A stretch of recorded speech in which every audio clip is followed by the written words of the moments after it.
Okay, everyone, welcome to session 2 of the Wild Power Retreat, where we're sharing inspiring conversations about how you can enhance your leadership, your vitality, your creativity this year through the power of menstrual cycle awareness. And today we're so lucky to be joined by the amazing Lisa Hendrickson Jack. Lisa, thank you so much for being with us today. Thank you for having me.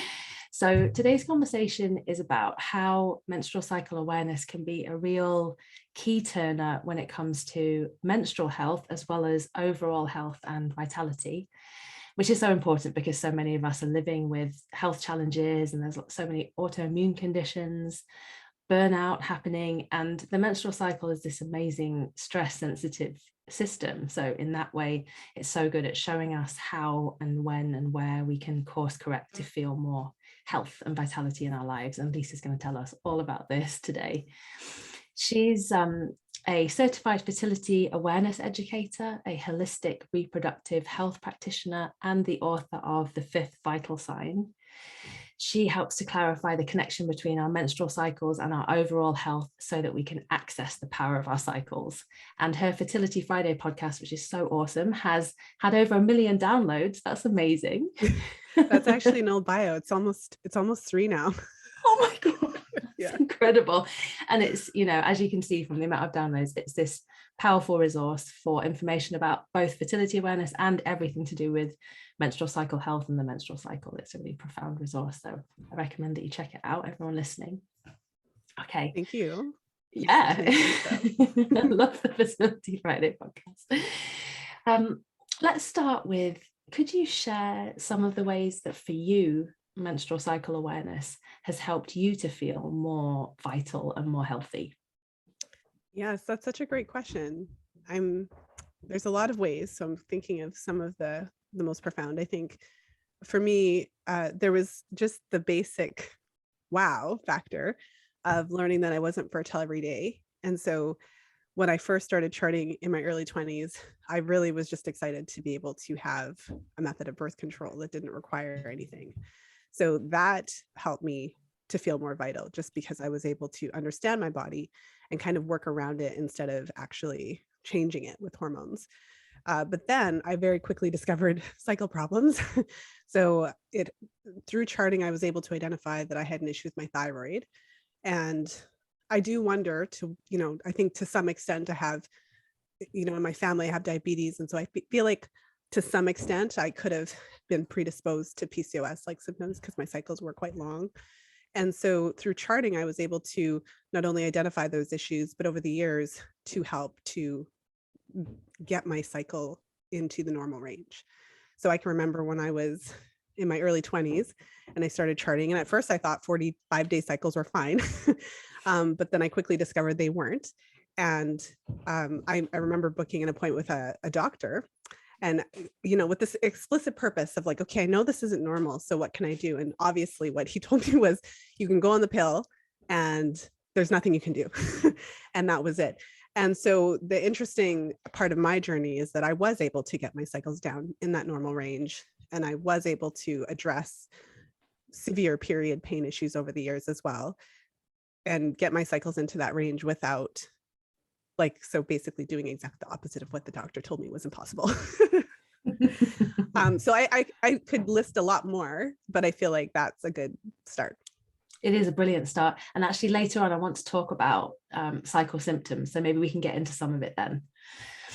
So you talk about the cycle being our fifth vital sign, which I just absolutely love. Could you share with us, firstly, what is a vital sign and how our menstrual cycles are a vital sign for us? Yeah, so a vital sign is essentially a measure of how our body is functioning. And we're most familiar with, say, our heart rate, our blood pressure, our body temperature, those types of things. And we all have the sense that if you go to the doctor and they measure your blood pressure, if it's off, it'll tell them something. But more specifically, if it's too high, for example, the doctor knows a handful of reasons why it could be too high. So not only does it tell that something's wrong, but it also provides a bit of a roadmap to figure out what it could be. And so with the menstrual cycle, it does much the same thing. It's really fascinating. And often when I say menstrual cycle, depending on the audience, they'll think period.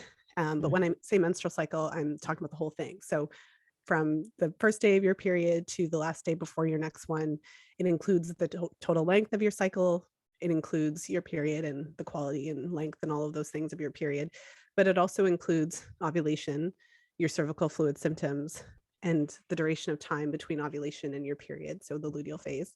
We can look at all of those separate pieces of the menstrual cycle, identify what's normal, and then for someone who is aware of the different issues that can affect the different aspects of the cycle, when we identify that there's something wrong, similar to the blood pressure, we can, look at that. So I think an easy example is cervical fluid. So if you have some sort of discharge every single day, that's not normal. So that falls outside of the normal parameters. And there's a number of things that could indicate. It could be something as simple as a yeast infection. It could be a sign of abnormal cervical cells, like what we see in cervical dysplasia. So even just something like that, understanding what's normal and what's not, can help us to identify. It's not necessarily a small thing, but kind of a small thing like an infection, to something much more serious, like PCOS or HA, hypothalamic amenorrhea, or even the thyroid issue or other problems. Beautiful. Can we look at the connection between menstrual health and the menstrual cycle and overall health and vitality? Like, how could we, people who are tracking, how can we translate the feedback that our cycle is giving us into action that can actually enhance our health and vitality? That's a good question. I think what I find to be very powerful is that as you track your cycle, not only can you see if there are kind of big problems, but you can also see how your cycle fluctuates depending on what's happening in your life. So if you are really stressed, if you've got a really crazy job, or you have a really crazy month or something like that, you might notice certain differences. So common differences that some of my clients might see would be like a delayed ovulation, a change in the length and quality of their luteal phase. So for anyone who's been charting for a while, you'll know that typically the luteal phase is fairly constant. So the ultimate range is somewhere between 10 to 17 days, but most commonly it's somewhere between 12 to 14 in a healthy cycle. So 12 to 14 days between ovulation and your next period. And so, for example, if you start a new exercise routine and you're working out 4 days a week, and you might notice that all of a sudden your luteal phase moves from 12 days to 10, or you start to notice that instead of that 1 day of spotting before your period, you have 3. And so to answer your question, you can basically, I feel like charting invites you into a conversation with your cycle, and because your body can't talk to you with words, and you can't talk back with words, but you can start to learn what affects you personally. And sometimes it can feel unfair because we do know that there are women out there who can do all the things. It seems like it. I mean, I would say, show me the charts, right? But, but let's just, for argument's sake, they can do all the things, they can exercise and do all that stuff and seem to have a normal cycle. But, for many of us, when we start charting, we realize, wow, I actually can't do it all. If I drink 4 cups of coffee and, don't go to bed until 2:00 in the morning and drink alcohol, whatever, every day, if I compound all of those habits, then my cycle actually responds poorly. So you kind of have to learn to adjust. And I think my favorite part of charting is that it's very specific to you. So it's this very specific and unique measure of what you can do. And I feel like it helps you to understand and learn your limits. So I hope that answers the question, but I've been doing this for so many years. I just find it so fascinating. And it's been such an interesting journey to take women through this process and share it with them and see the realizations that they have about what affects their bodies. Yeah. Could you give some examples? I'd just love to hear from your practice, what you've seen, women that you've worked with, people with periods that you've worked with, how they've been able to change their health situation through getting into, I love the way you said, getting into this conversation with their cycle. Mm-hmm. Well, so I recently released on my podcast my FAM Practitioner series. So there was several episodes where I interviewed practitioners who I had taken them through this journey as individuals, but also for them to be able to work with their clients. And one of my practitioners, so I'll share her story because she shared it on the podcast. But so she was in the class, and she's in her premenopause phase. And so she's I think late 40s would be the age range, just for argument's sake there.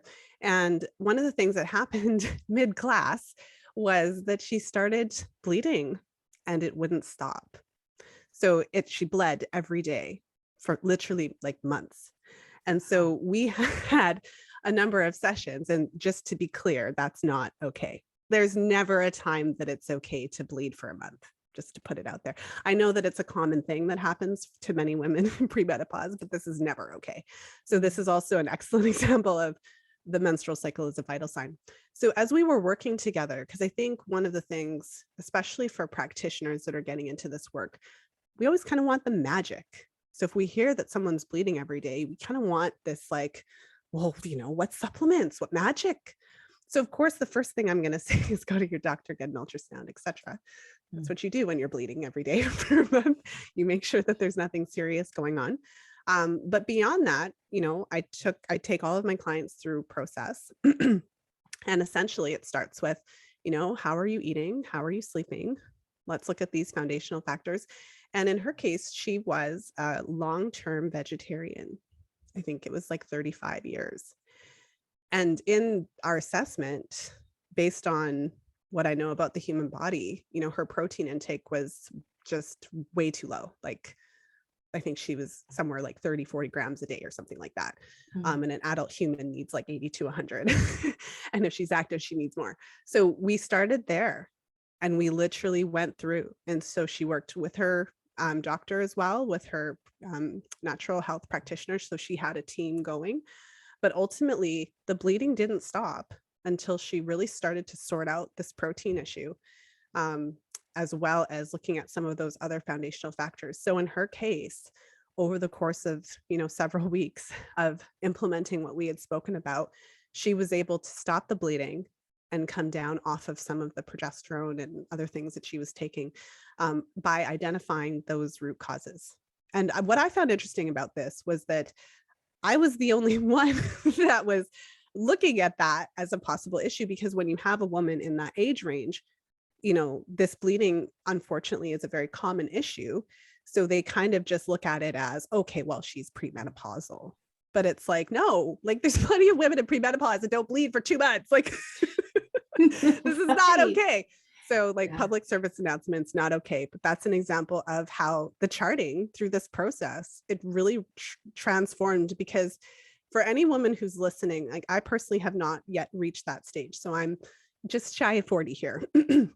But for any woman who has gone through that, if you bleed heavily for months, hysterectomy is on the table. You know what I mean? Like endometrial ablation is on the table.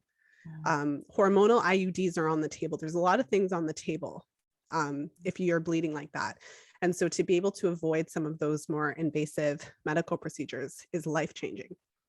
God, this is just illustrates so clearly why every person who practices cycle awareness is actually changing the world, because it's cultivating this momentum of people who are entering into conversation with their body, rather than sort of being at the just beaten around by the weather of the medical system. And the medical system is amazing in many ways and supportive in many ways, but in this case, you were able to resolve that with much simpler diet and lifestyle changes.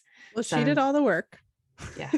She was, you know what I mean? Like she did all the work. She did, she made the changes, and it was a very difficult kind of change, especially given her history. And so in the episode, she goes into it in a lot more detail. I try to meet people where they're at. So I'm not saying go eat steak. I'm saying find a way to get protein. And so the conversation started with, okay, can we do protein shakes? What can we do?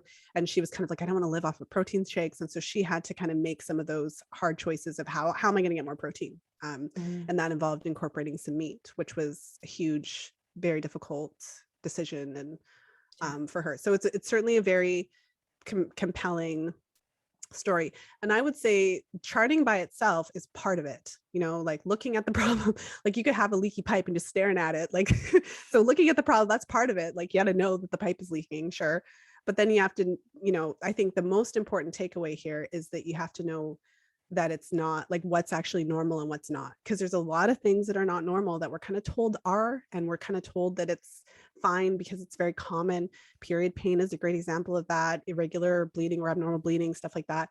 We have to get clear on what's normal, what's not, in order to be able to utilize the cycle as a vital sign.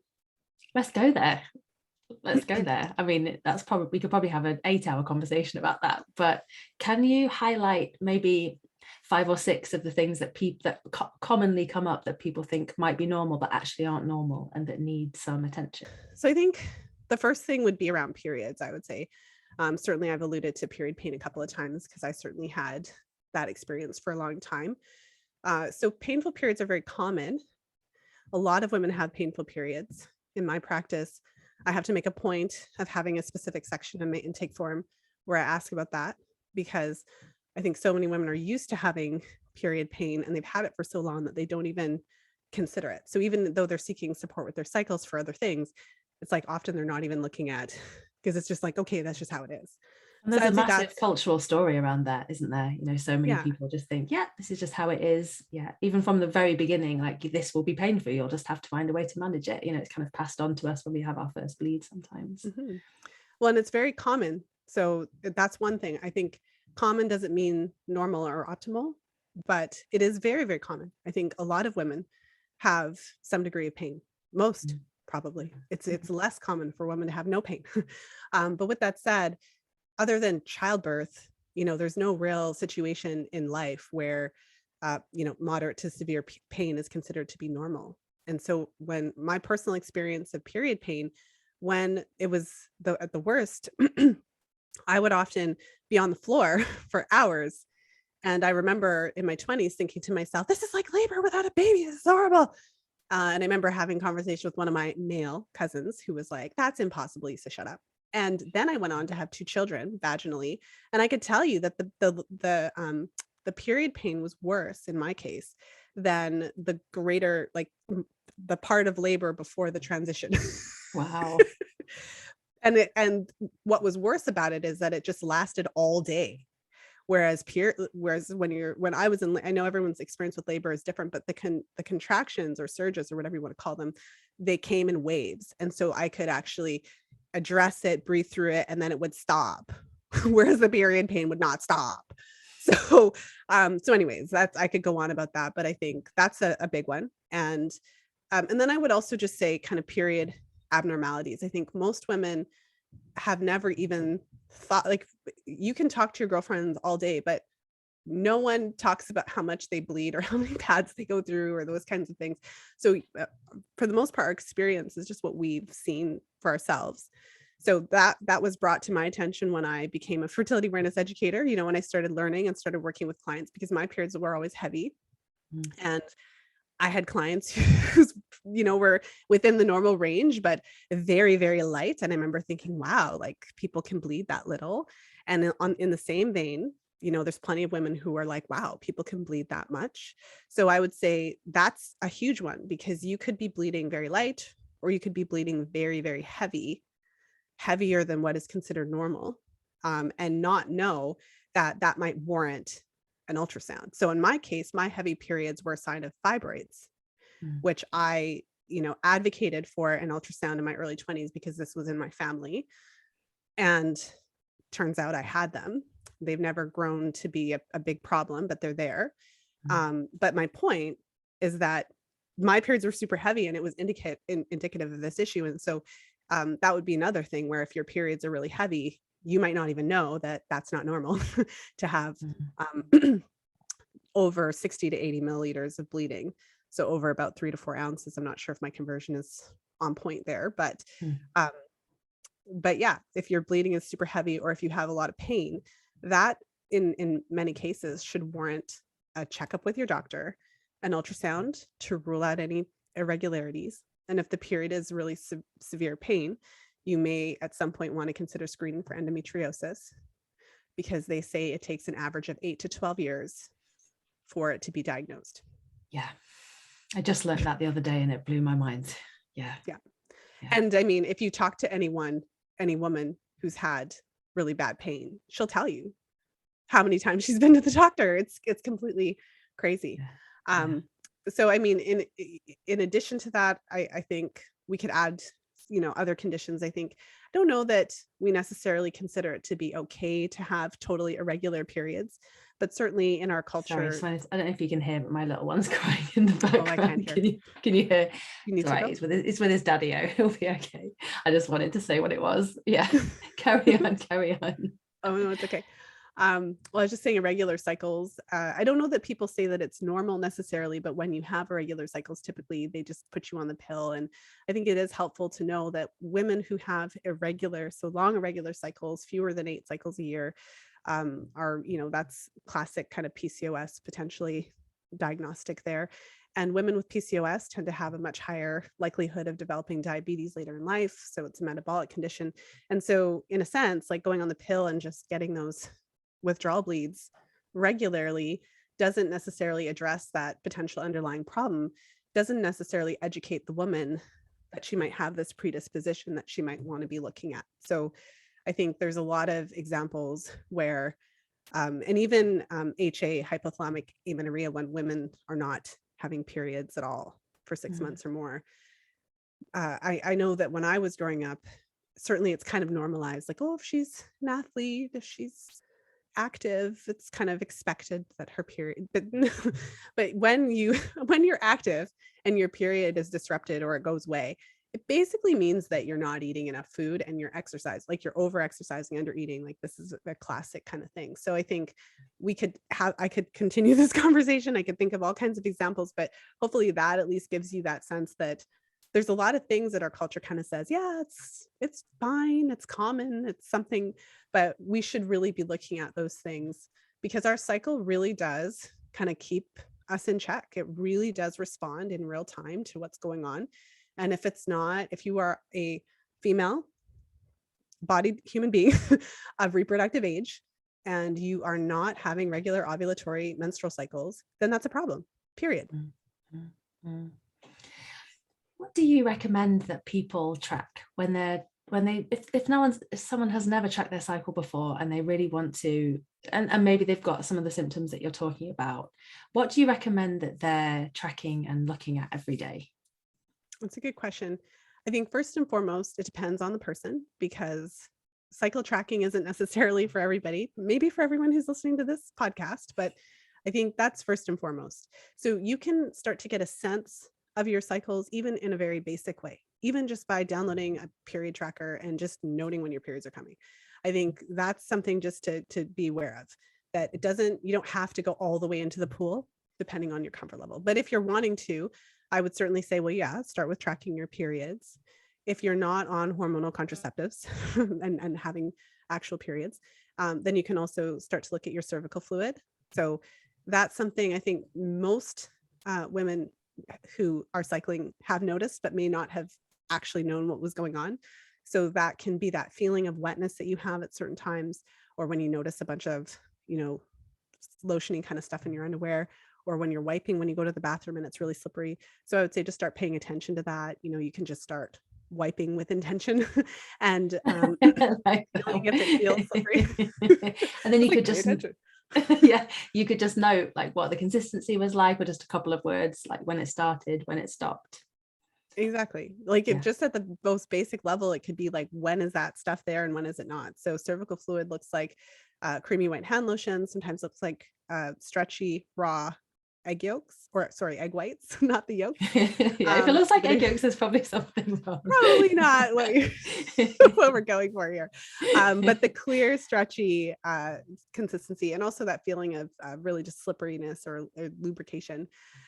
So just paying attention to that. And it's like, is it there? Is it not? So in a healthy cycle, after you have your period, you would start approaching ovulation. And so the cervical fluid is basically the sign that your estrogen is rising and that ovulation is coming up.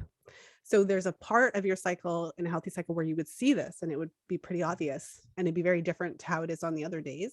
And then once you ovulate, dries up, goes away. And so there's that shift from having this lubricative, lotiony cervical fluid to basically having nothing really there. And so even just that can be very, very helpful, because that's how you can identify your fertile days. That's going to identify ovulation.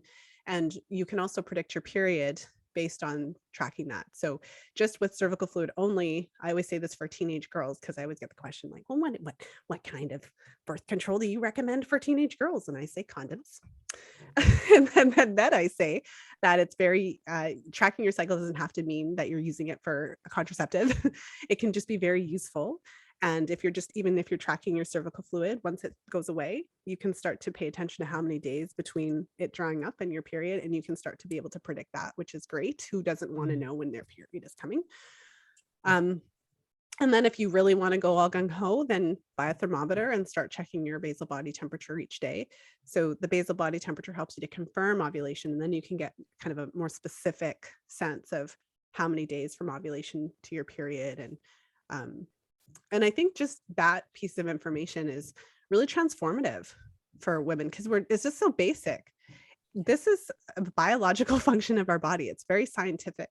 You can plot your temperature on a graph in your apps and things like that.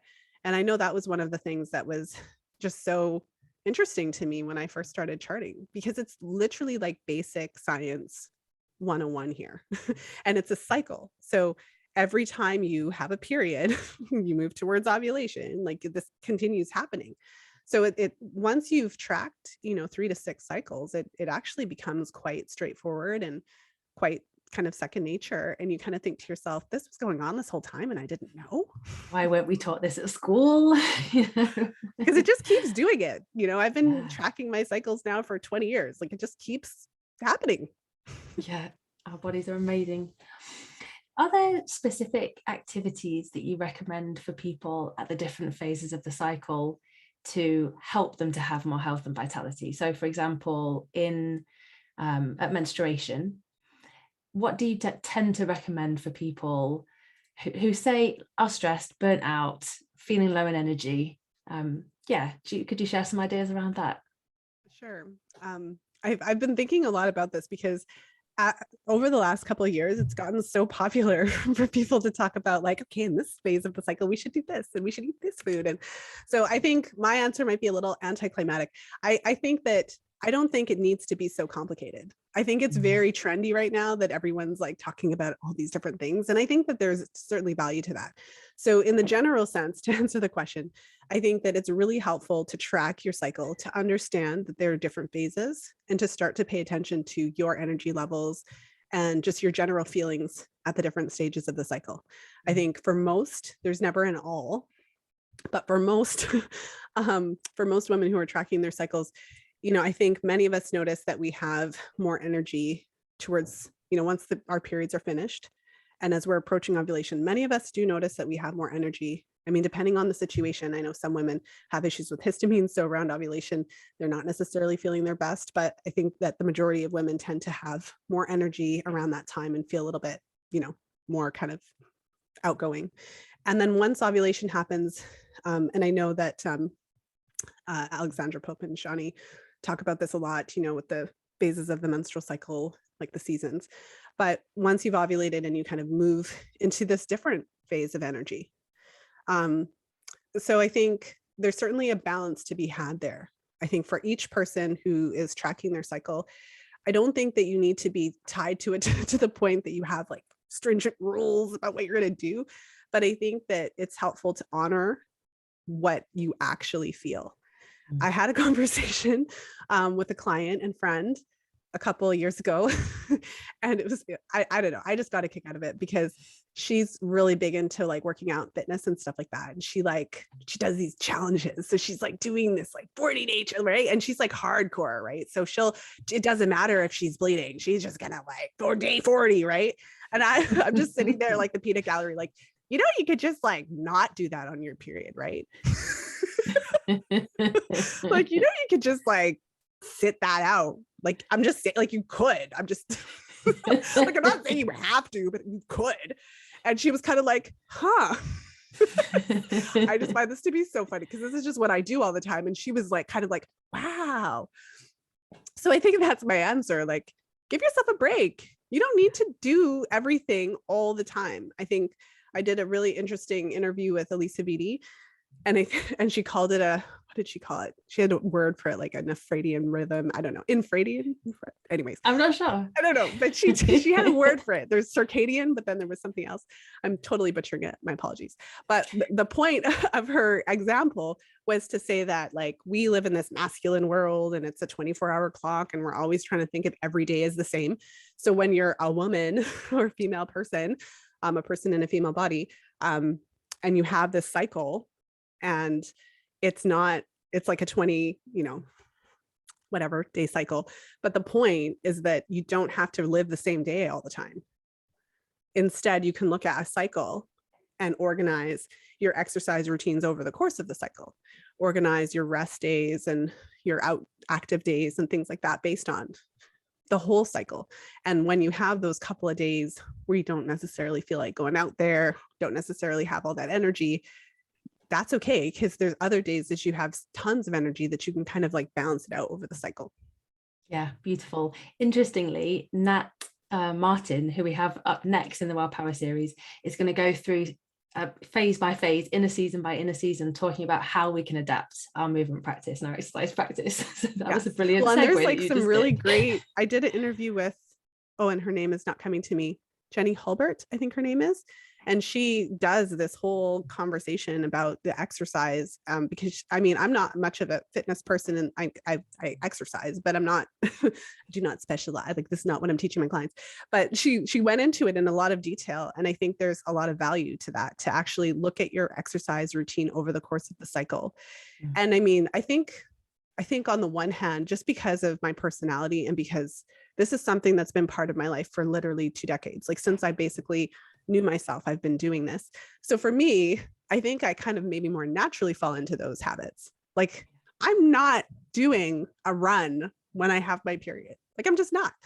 But like if you want to, like that's cool, but I'm just not. And I think it's so interesting that we have to have these conversations to give ourselves permission to like not do that. But I think that the reason for that is because most women don't necessarily have like 15, 20 years of conscious cycling under their belt. Like this, maybe one day we'll get to the point where it's just normal for women to just be tracking their cycles and be just in kind of innately aware of the differences in energy, as opposed to having somebody come on a podcast and tell you.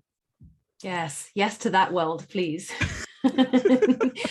I've got a quick fire round of questions here. Okay. Ooh. You ready? How do you track your cycle? How do I track? So I track on paper. I've experimented with all the things. Yes. So when I first started tracking, it was like 2001 or whatever. So there was like or 2000, but obviously like my cell phone had a green screen, like there was no texting. So there was no apps. And over the years, I've tried different apps and things like that, but I always find that I just go back to paper. So I made a workbook and I use that. I'm the same. Okay. How do you take care of yourself on day 1 of your cycle, of your bleed? Oh, that's a good question.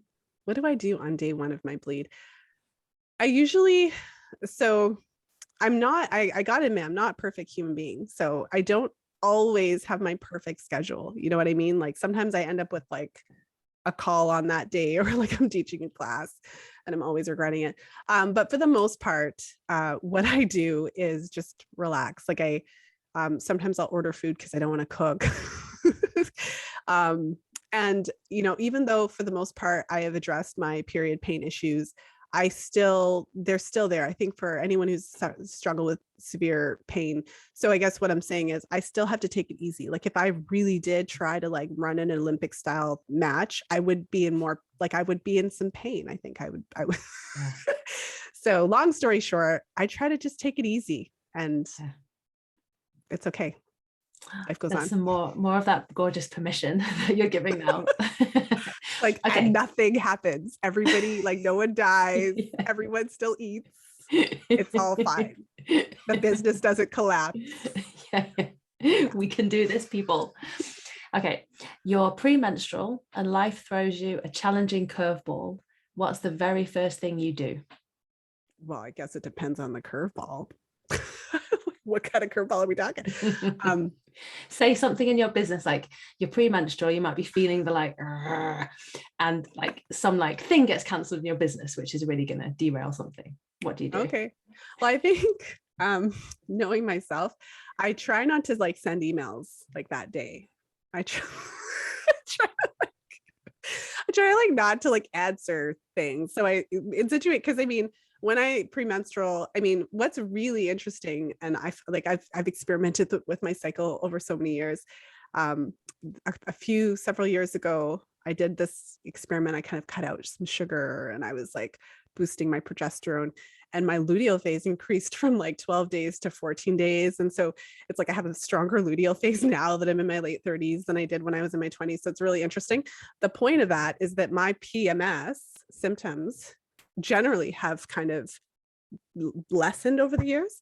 Not that I never had bad PMS or anything, but my husband would tell you that maybe there's certain things he wouldn't want to talk to me about at that time. So I guess what I'm saying is that generally, yes, I am more emotional, but it's just been so interesting to me that over the past couple of years, it's been less of a issue than it would have been in earlier years. Like I'm answering these fire round questions really long, lengthy. I love hearing everything you're saying. And that's really good practical advice. Do you know, if you're premenstrual and something happens, just don't send the email, write it and just let it sit there. And then definitely at least like a day or two. Yeah, that's great advice. We're going to have to wrap up. So if for anyone that's listening, if you have your Wild Power journal with you, there's a section here for you to harvest your golden nugget from this conversation. So you can find your way to do that. And Lisa, do you have any final words that you'd like to share about cycle awareness and health and menstrual health? Well, I think we covered a lot today. I think for anyone who's watching or listening, for whom this is new or you're kind of somewhere on that journey, I would just say keep going. Don't make it too complicated and just kind of keep tracking. I mean, for the most part, there's always another cycle. And so I look at things in series of 6 and 12 cycles. And it's the most fascinating thing is to be able to look over a year of cycles and kind of see where you've come and how your body responded to different things. So I would say keep going. Beautiful. How can people connect with you? If anyone's listening and they have some of these cycle symptoms that we've talked about, how can they connect with you, learn with you, work with you? Well, thanks for that. So if you enjoyed this conversation, you'd probably enjoy the podcast. So you can type Fertility Friday in your favorite podcast player. I'm almost at episode 400 at the time we're recording this. Crazy. And then also the topics that we talked about today, I've written about in the 5th Vital Signs. So that's available on Amazon. And I'm also on Instagram at Fertility Friday. So lots of places. Thank you. Thank you so much, Lisa. So the Wild Power Retreat is going to continue in 2 days' time with session 3, as I mentioned, with Natalie K. Martin, about how the menstrual cycle awareness can ground you in body wisdom and how you can adapt your movement and your exercise practice to actually harness the powers of each phase of your menstrual cycle, of each inner season.